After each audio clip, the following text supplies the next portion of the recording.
न कोई प्रणाम मुद्रा, न कोई। तो उन्होंने कहा तुम इतने बड़े महापुरुष के पुत्र होकर ऐसा आचरण करते हो, जाओ मैं तुम्हें शाप देता हूं, वृक्ष योनि को प्राप्त होगा। बड़ा भयंकर शाप, तो बड़ा भयंकर, कहां कुबेर पुत्र और कहां जड़ वृक्ष योनि।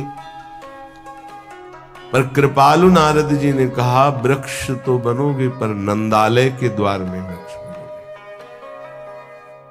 और भगवान सर्वलोक महेश्वर जब अवतार लेंगे तब तुम अपने स्वरूप में आ जाओगे। क्या सौभाग्य मिला, ऐसे साधनहीन को योगी दुर्लभ वांछित वरदान मिल गया।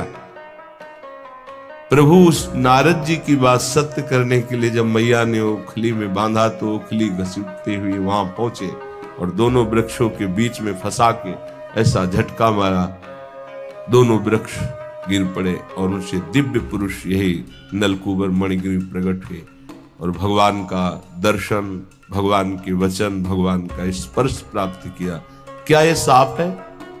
विचार करो, ये शाप नहीं, ये तो वरदान से भी श्रेष्ठ है।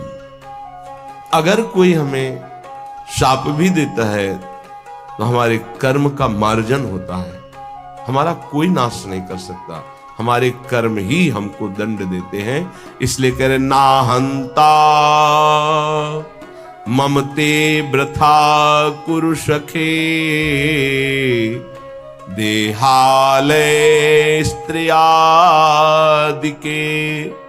छित्वा दुर्जर श्रृंखलम गुरुगिरा, ते मोह मात्रोदितम वृंदारण्यमुपेत्य शीघ्रमखिला, नंदैक साम्राज्य सत कंदम कंद फलादिवृत्तरनिशम, तन्नाथ लीलाम स्मर। नाहंता, हे भाई तुम्हें जो मानव देह मिली है इसका तुम नाश मत कर दो। ये नाश किया जाता है क्या?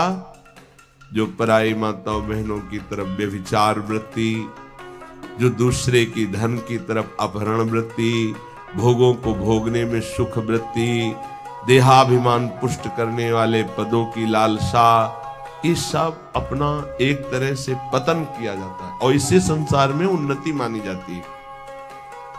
उन्नति है इंद्रियों को शासन में रखना, मन को प्रभु में लगाना, यथालाभ